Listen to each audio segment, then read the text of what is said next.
before this. An all-American honors student on a courageous journey to a land of revolution and unmarked graves. I told her often enough that, Amy, you do things that I would never do. I wouldn't go in there. She came to fight racism, but died for the color of her skin. She was truly part of us, and she didn't deserve to die like she did. It's a country where 16,000 gave their lives. Amy was 16,001. Tonight, her family's emotional journey to a world they never knew. I now know what it feels like to be hated sheerly because of race. To make a difficult decision. You kind of lose the anger and it just turns to sadness. And discover a daughter they never imagined. I was in awe of my daughter, how she affected people halfway around the world, and how they were celebrating her life. The inspiring story of Amy Biehl.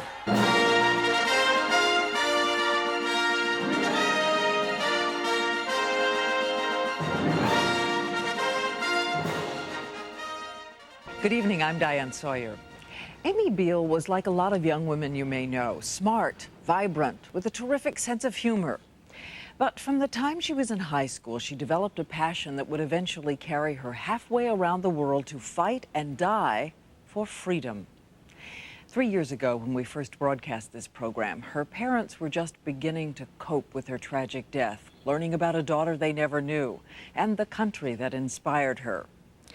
Last month, they returned to South Africa to do something I'm not sure many parents in the same situation could do. I'll tell you about the amazing decision they made later. But first, Don Kladstrup has the inspiring story of Amy Biehl, a story that began just as South Africa was emerging from decades of oppression.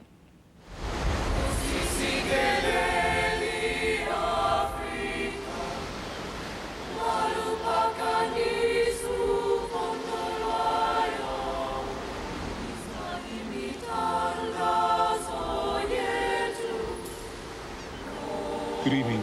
The brutal murder of American exchange student Amy Biehl in Gugulethu near Cape Town last night has been condemned across the political spectrum. Meanwhile, 2 PASU members have been arrested in connection with the murder of Miss Biehl, who had a high profile among organizations struggling for an emerging democracy in South Africa. She was only 26. She had gone to South Africa because she wanted to help.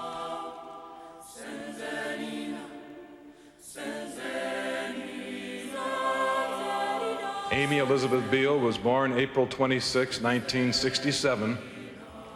That's not very long ago, is it? She's survived by Linda and Peter, her parents, Kimberly, her sister, Molly, her sister, and Zachary, her brother. Molly got the news first. The State Department called me at my office, and having this woman say, well, something bad has happened, are you sitting down? And I said, is she dead? Yes, she's dead. What happened? It happened along this road, in the Black Township of Gugulethu, when a mob of 30 youths attacked Amy as she was driving 3 friends home. The group began throwing stones, shattering her windshield. Amy jumped from her car, ran toward this gas station, but the mob caught her. They bludgeoned her with bricks, and then stabbed her to death. Her father, Peter, thinks about it every day. There are many horrible ways to die, but that has to be among the most frightening. It kills me, tears me up that she had to go that way. Murdered only 2 days before she was due to leave South Africa, where she had been working as a Fulbright scholar. I was going to ask Amy to marry me today. I don't regret not having asked her before. The time was never right before. In the last letter that she wrote to me, she told me 1 year isn't so long in the big picture. How could we have known? How could I have known? But Amy knew there was danger. She was acutely aware that behind the breathtaking beauty of this land is another picture, one not so pretty, one filled with pain and despair. This is the South Africa that moved Amy most, touched her, inspired her, before she was killed. Amy's friends and colleagues also know that behind her beautiful face and inside her beautiful little body was the heart of a warrior. As condemnation of the mob killing of Amy Biehl poured in this afternoon, at least 10 more people were killed in violent incidents around the country. KwaZulu police reported 2 people shot dead at Umlazi, while at eZekheni, the ANC reported 4 people killed when gunmen opened fire on residents.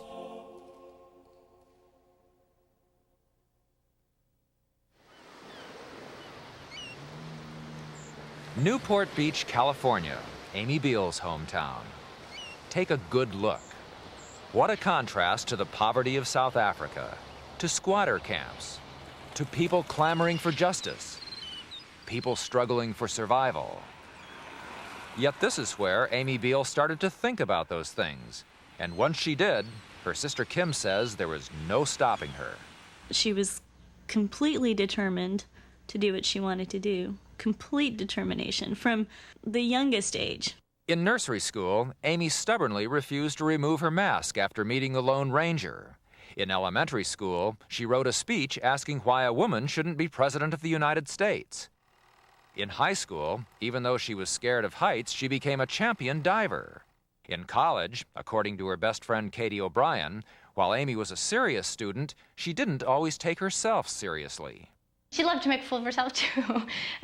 We used to go out and we'd kind of accost people on stage and take over the mic and just start singing and be wild and loud and just having a great time. We'd like to dedicate this to Katie O'Brien because we can't describe our feelings at the moment, but rather yet we'd like to sing them.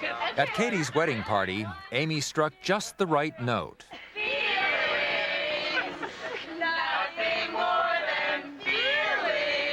You might not think that a girl growing up in a typical, comfortable, upper-middle-class neighborhood would be especially interested in South Africa.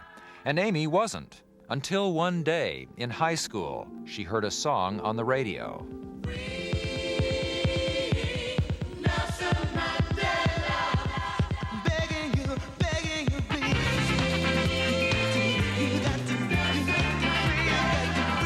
It was a song about South Africa's most prominent black leader, Nelson Mandela, whose fight for racial justice cost him 27 years in prison. Until she heard those words, Amy barely knew who Nelson Mandela was. Her mother says he became her hero. I think that Nelson Mandela's story, his life, lifted her into another world. On the basis of one man, one vote. It was all she thought about, talked about, and that affected the whole family, including her younger brother, Zach. Having Amy as a sister, I've always been involved in South Africa. I've done reports on Mandela since 5th grade. Her family got used to Amy writing "Free Mandela" on all the cards and letters she sent from college. She even wrote it on her graduation cap. At Stanford University, Amy's interest in South Africa really grew. I think set a pattern that had She was one of the few whites in Professor Jackson's African Studies class, but that wasn't the only reason people noticed her. Into these upper class. The thing that really astonished me about her was her willingness to try to arrange a student dialogue. So just her spirit and her ability to do this was something that I had to stand back and I used to marvel at. And I used to go to class expecting that she would come with stuff. She became fascinated with South African politics, absorbed with the country's history. A history that began more than 300 years ago when the first white settlers arrived from Holland. They called themselves Afrikaners, the white tribe of Africa, people who believed they had a God-given right to a land of their own, even if that land belonged to someone else. In some ways, it resembled the settling of the American West, complete with circled wagons and battles against native inhabitants.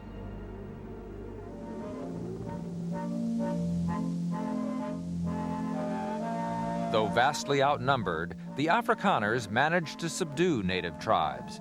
In 1948, to assure their survival and control over the country's wealth, South Africa's white rulers imposed an ugly system of oppression called apartheid. They stripped blacks of their rights, bulldozed them from their homes, and pushed them into artificially created townships and tribal homelands. Blacks were not allowed to hold certain jobs, not allowed to travel freely, not allowed to be educated for anything except performing menial tasks. In 1976, the United Nations called apartheid a crime against humanity. As time goes on, 14 years later, it became something Amy Biehl wanted to change. She didn't wear rose-colored glasses, you know. But she did want a better world. And she was prepared to take risks to make a better world. In 1990, Amy got her first full-time job working for the National Democratic Institute in Washington, D.C. She was sent to several African countries where she helped set up elections and register people to vote.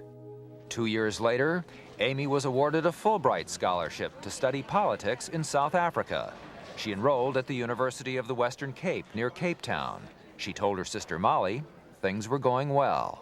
Socially and culturally, I adjusted very well. I can now speak elementary Xhosa and a bit of Zulu. I have a wide range of friends. But Amy was stunned by the terrible poverty in black townships. I saw people drawing water, she wrote in her journal, just trying to get by. Amy's frequent trips into black townships worried one of her teachers. I told her often enough, Amy, you do things that I would never do. She would go into the township, she would go clubbing with them, she would go partying with them. And I mean, every day I would warn her and say, Amy, you know, I wouldn't go in there. And she'd dismiss me as a nagging old woman, you know. The Amy Biehl file. At the end of her 10-month scholarship, just before her flight home, Amy told Professor Kadali she was surprised nothing bad had happened to her because she'd had a premonition something would. She said it Sunday, she said it Monday, and she said it 2 hours to me before she died. Amy said goodbye to Rhoda. At about 5, another friend, Malasatsi Maseba, called Amy to ask for a ride home. Every time, I just have that picture of that day. It would take Amy miles out of her way to the black township of Guguletu where Malasatsi lived. Normally, it's a quiet township. Violence is rare. Earlier that day, however, young radicals held a small rally, like this one. One settler, one bullet, the slogan of the Pan-Africanist Congress, a small black extremist organization which regards whites in South Africa as oppressors. As Amy turned onto Guguletu's main street, some of the demonstrators spotted her, saw her white skin, a settler. Seconds later, a hail of rocks and bricks hit Amy's car. Everyone was calling Amy, Amy, drive, Amy. But Amy just, last heard her saying, I can't. And she never said anything again. They jumped from the car and began running. You pleaded with her killers not to harm her. I did. Didn't they understand? Just chase us like wild animals. The mob trapped Amy against this fence near a gas station. Then they stabbed her to death. They said also she deserved to die because she's a settler. So they kill Amy because she's a white person. And it didn't matter to them what she stood for or what kind of a person she was? Definitely didn't, because they killed her. In Cape Town today, South Africans, white and black, joined in condemning the murder of an American student. Amy's murder made headlines all over the world. Nelson Mandela's African National Congress condemned the attack and promised to use its influence in the township to help police solve the crime. She was truly part of us, you know, and she didn't deserve to die. Worse still, she didn't deserve to die like she did. There were many people like myself who felt guilty. Guilty being black. Today, that smile of Amy is no more. That lively face of Amy is no more. It is because of the love for you and me that have caused Amy's life today. I'm feeling very disturbed. Although incomplete in this life, 12,000 miles away, Amy's family struggled to make sense of their daughter's murder. Well, I don't know how terrific it's going to be, David, but let's put it this way. It's something we have to get Take a behind diary us. or a notebook or something. The way to do that, they decided, was to go to South Africa, see the country that so inspired their daughter, and try to understand the reasons why she was killed. You think the South African press is going to be a problem? If I didn't face the challenge of her death, and if I went upstairs and buried myself in my pillow or whatever, she would have thought I was a quitter. And she wasn't, was she? No. You can't let Amy down. She didn't like that. She leads us on. She's not gone in many ways. Physically, she's not here, but the spirit, her personality, her sense of who she was, it leads us on.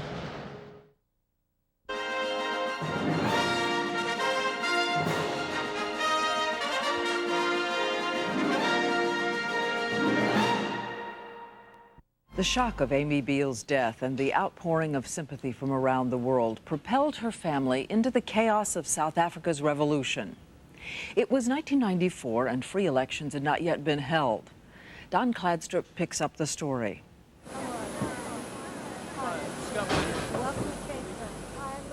Cape Town, South Africa, half a world away from Newport Beach, light years from nearly everything they had ever known. Mayor Kagan, how are you? The murder of Amy Biehl was not just a tragedy, it was a political embarrassment, something that wasn't supposed to happen to outsiders, especially those who are white. The Biehls are here, therefore, for us to pay tribute to Amy's life. The city of Cape Town hoped to deflect any criticism by bringing the Biehls to South Africa. To show to the world that there is in South Africa a movement towards peace and a movement towards democracy. Amy had always wanted her family to see that, to experience firsthand the changes that are shaking this country. I felt it about 10 minutes after we landed, and I began thinking, I have never in my life been in the middle of a revolution. You get quite a rush. The fact that they are in all probability going to turn an entire country upside down. A revolution that's been going on for some time. 1976. 1986. 1994.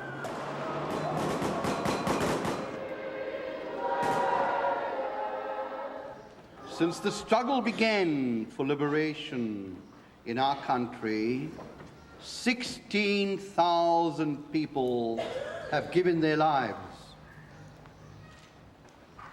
Amy was 16,001. In Guguletu, the township where Amy Biehl was killed by a mob, hundreds of people turned out to honor her. It was the first of many tributes. Her father, Peter, spoke for the family. You've made it much easier for us this morning to have counted her among the 16,000. Amy would have been very embarrassed to be singled out for special attention because of what she was, because of what she was involved in. At the University of the Western Cape, where Amy worked and studied, the Biehls expected another service, more speeches, maybe 25 people. But as Amy's sister Kim soon discovered, it was much more than that. I remember I was the first to go in, and all these people, wanting to touch us, and I was just blown away. Amy knew the feeling. The thing I'll remember most, she once said, is the singing of liberation songs. It's absolutely chilling to hear these beautiful songs, which mean so much to the people.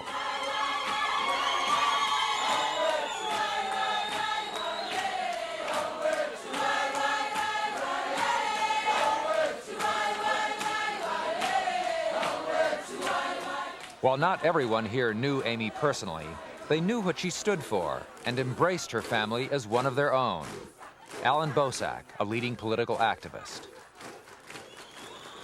There are lists of names too long to mention of people who have died in the struggle and families who have lost loved ones. You have today joined that list. Welcome to the struggle family.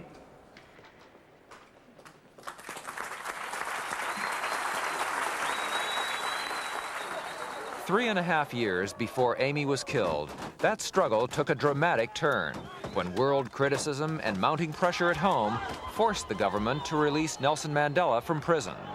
It also forced the government to officially put an end to apartheid. Ladies and gentlemen, today will be written up in our history as one of the most fundamental turning point days in the history of South Africa. Today we have closed the book on apartheid and that chapter.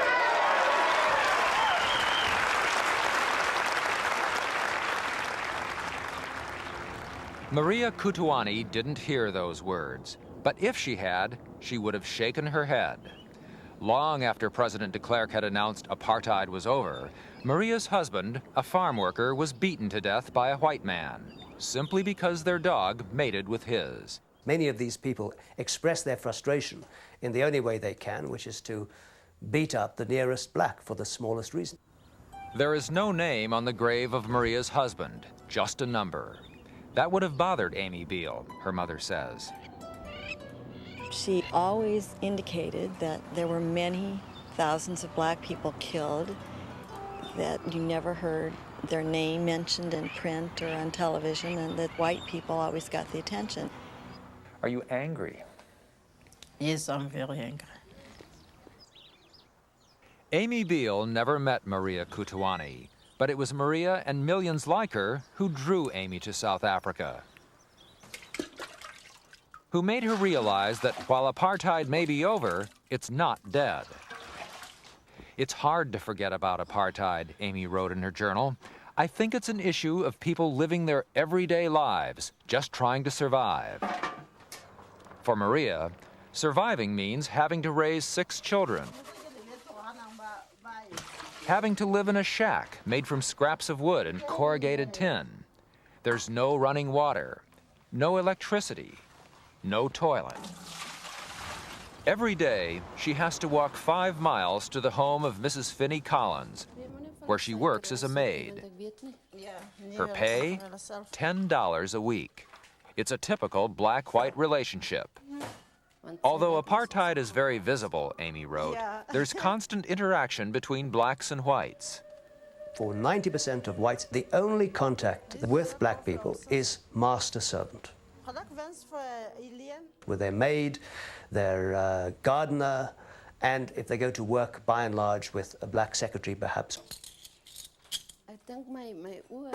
She's part of my life. A lot of things happen in 16 years, and Miriam knows my family, I know her family. To me, she's like a sister.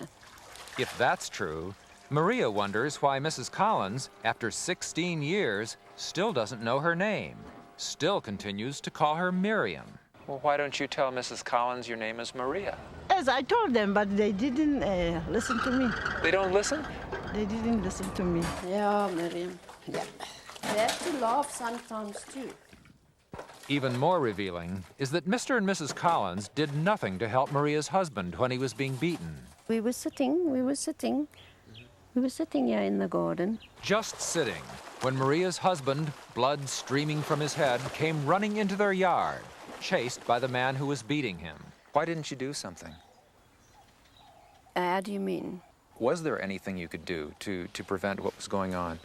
No, but they weren't fighting. They weren't fighting at our place.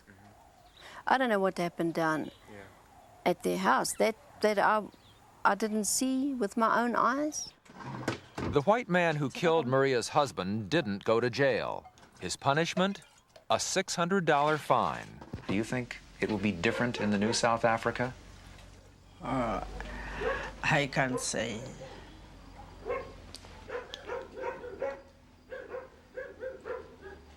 It won't be better.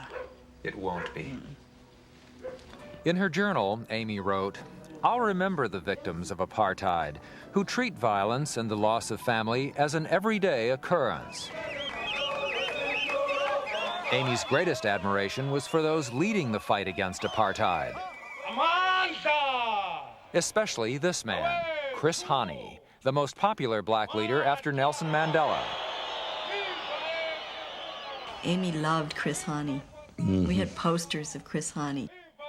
She said that he had the ability to galvanize young people, that was his great gift. More than any other black leader, it was Chris Hani who held sway over South Africa's angry young blacks. He headed the military wing of Nelson Mandela's African National Congress during the years of armed struggle against apartheid. Suddenly, Hani was dead. April 10th, 1993, shot at point-blank range by a white gunman. Overnight, South Africa was rocked by some of the worst violence ever as young blacks sought to avenge Hani's death. Amy Biehl, who'd been in South Africa just 5 months, got anxious phone calls from America. Her sister Molly remembers what Amy said. People called Amy to see if she felt safe. And Amy said, "My God, who cares about me? Who cares about me?" Amy continued going into black townships, not realizing perhaps that the climate there was changing drastically. White skin had become a red flag. Black anger was boiling over. That anger had been building since the 1980s, when many of these young people, unable to get jobs, unable to get an education, risked everything and took to the streets to demand an end to apartheid. 30,000 people went into detention without trial. Some languished there for years. They were tortured, they were brutalized. That has its effect. It brutalizes people. They lose their sense of humanity. And it can turn people into killers, into the kind of mob that chased Amy down and killed her.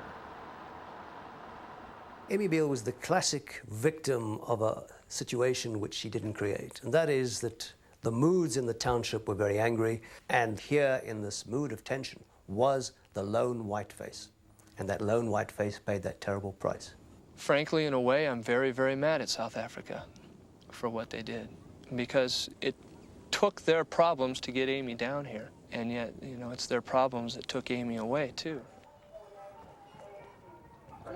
That's what the Biehl family was finally beginning to understand, to make sense of. Oh my God. How some of the very people Amy had been trying to help could take her life.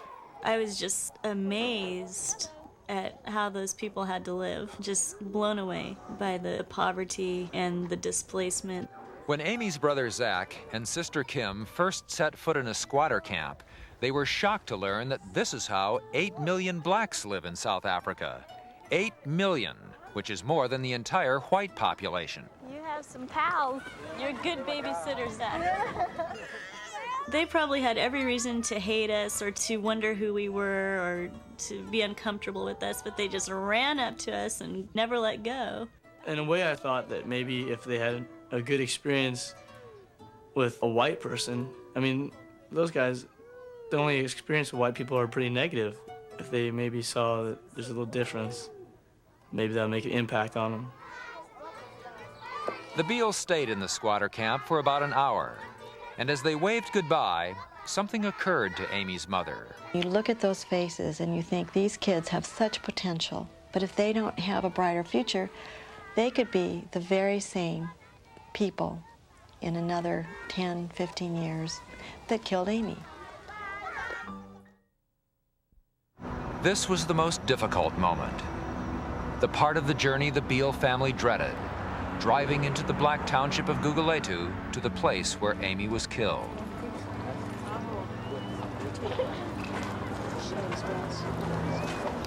Take some flowers. It wasn't what Amy's sister Molly expected. For some reason, I thought that I would be there and, I don't know, the wind would be blowing and Amy would I would feel her there. What Amy's sister Kim felt was anger and a sense of revulsion. When I saw it, the place, it just made me so sick. You know, seeing the houses that were right across the way was probably the worst, because I kept thinking, how could they just watch that? Just like they were watching us, was the way I imagined them watching my sister being killed. It was a scene that shocked Amy's father as well. I had no idea it was such a public place, that it was such essentially a major thoroughfare. My God, why didn't somebody help her?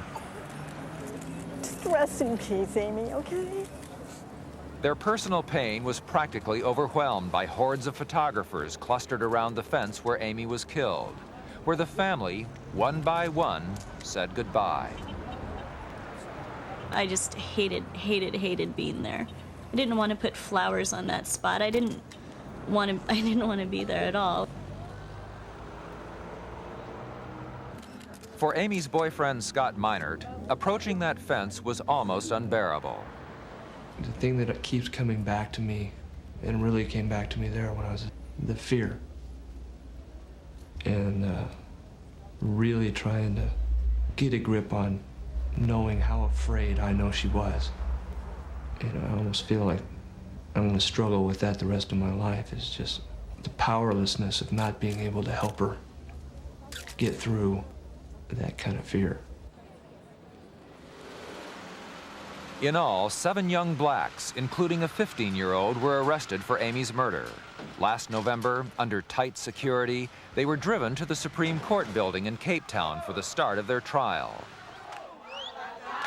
Outside, supporters of the defendants sang songs and chanted political slogans. A ritual in stark contrast to the proceedings taking place inside, where detailed testimony was being formally presented. There was one occasion, however, when the proceedings in this courtroom degenerated into grotesque theater. One of Amy's friends, who was with her during the attack, was here on this witness stand. As she described Amy's dying moments, how she struggled to breathe and perhaps speak, there was noise from the back of the court, where friends of the 3 defendants began to snicker and laugh. That part sets my blood to boiling. It just drives me nuts when I hear about people laughing in the gallery and taunting witnesses. If one cannot obviously condone this kind of barbaric behavior, one can perhaps at least understand that for people who've been so brutalized, this was a reversal. They grew up in terms of which it was white people beating black people, and now a sense of triumph that a black person has beaten and killed a white person.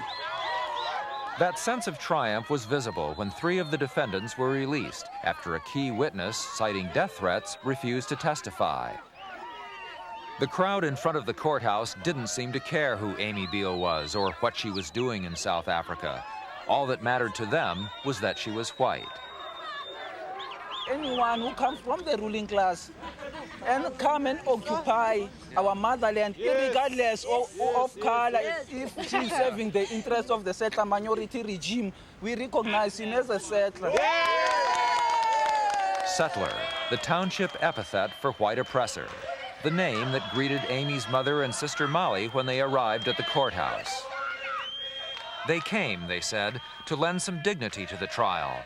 They also wanted to meet the state prosecutor, Nali Niehaus. But it's basically eyewitness testimony that this case Yes. revolves around. Well, we have now... I mean, there are no fingerprints. There are Nothing. Eyewitnesses and then the 3 confessions by the people. You have all the evidence you think you can hold together. I have 2 children who saw what happened. Their parents have now both refused for them to testify because they say at night people have run around their houses saying that you're next. And one can hardly blame the parent for being afraid to let an 11-year-old boy And how testify. young are these children? 11 and 14. When Amy's friend, Malasatsi, testified, she too was threatened and had to flee her home in Guguletu. Ms. Biehl, I know there are many people out there that saw what had happened. They are just too afraid to come and testify. Each day when they emerged from the courthouse, the Biehls were taunted by demonstrators. I think it makes me more sad than angry. I think my sister was such an incredible individual, and it does make me sad that they're not recognizing her contribution for them. I now know what it feels like to be hated sheerly because of race. You know, my first reaction, well, bring the guys to me. I like to talk to these guys. But after visiting South Africa, Zach's feelings began to change. You kind of lose the anger and it just turns to sadness all of a sudden. I think if I were a black South African if I were in that situation, I think in some ways I feel I might be a bit militant myself. But the desire for understanding, for putting aside anger and bitterness, was never more evident than when the Biehls met another family who had lost a loved one. Hi, I'm Linda. The widow and children of Chris Hani, the slain political leader. She's a great admirer of your husband's son. I felt for my wife it was the single most important moment of the entire trip. There was a bond between Limpo Hani and my wife that was, it was so moving and so huge. Only a few months earlier, this very spot where two families reached out and tried to comfort each other had been the scene of a horrible murder, where a man Amy Biehl so admired was gunned down in his driveway. Every time I drove into the driveway, I would just get cold, and get scared.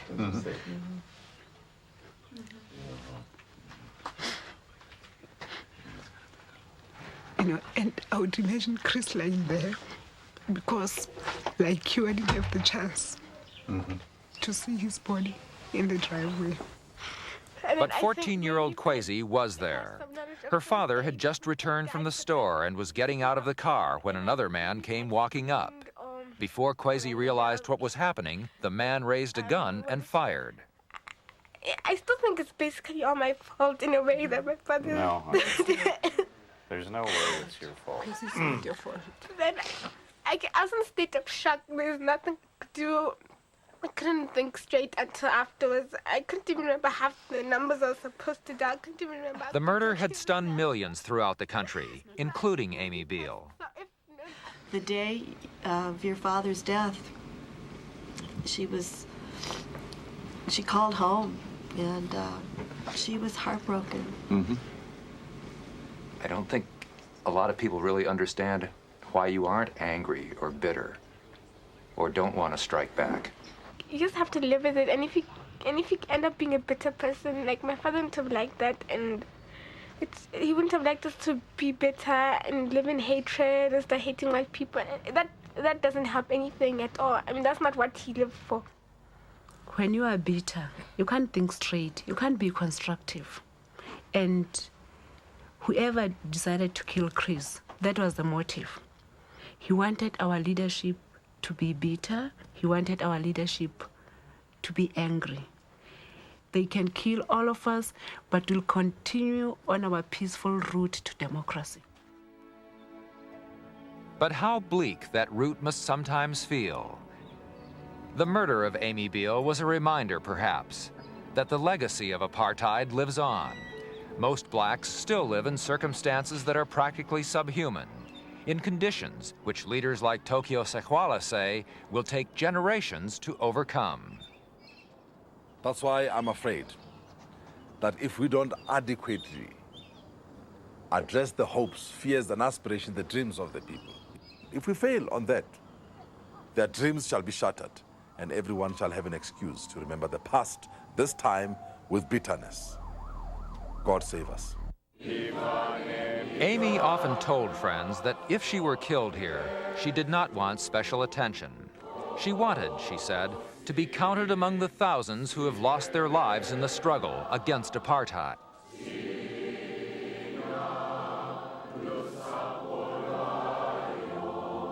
It was all a little bit overwhelming that my daughter had actually done this with her life.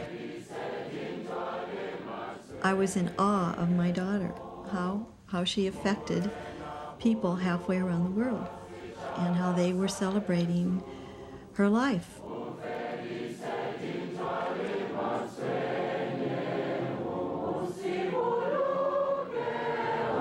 After her first trip to South Africa, Amy recorded some thoughts in her journal.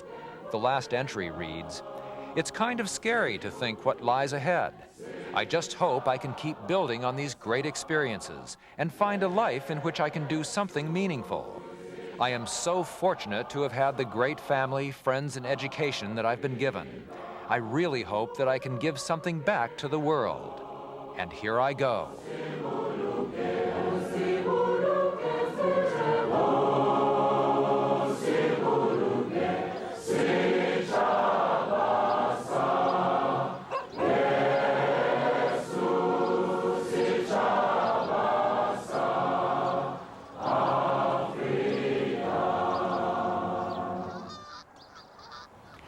Last month, Amy Biehl's parents returned to the land where their daughter died.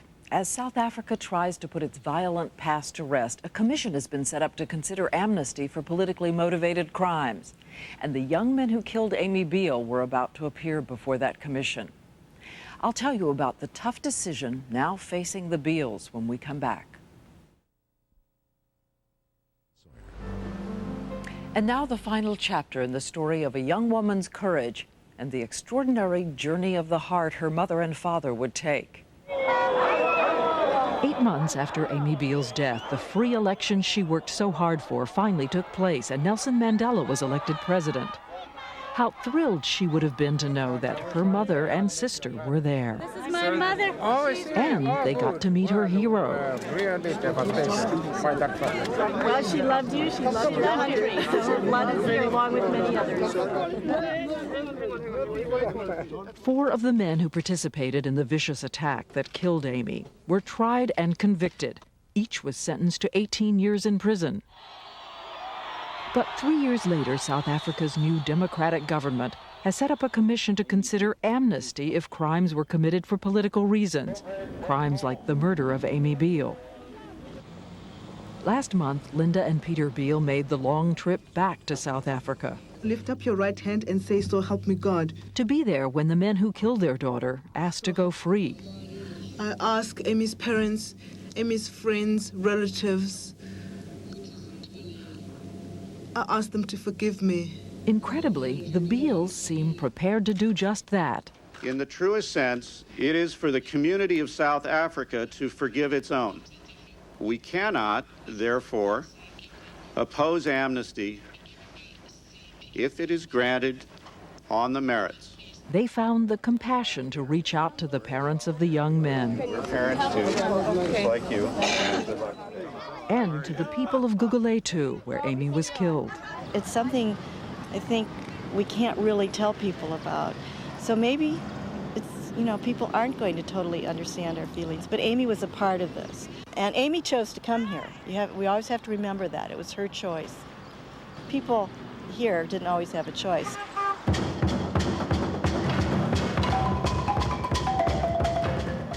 The Biehls are continuing Amy's mission, helping these children and others get things like books and athletic equipment, working for the future of the country Amy loved so much. I think her legacy continues. It lives through the many friends she made here in South Africa. It's very much alive, and it's going to be for a long, long time. The South African Commission, which has the power to pardon Amy's killers, is expected to issue its decision this fall.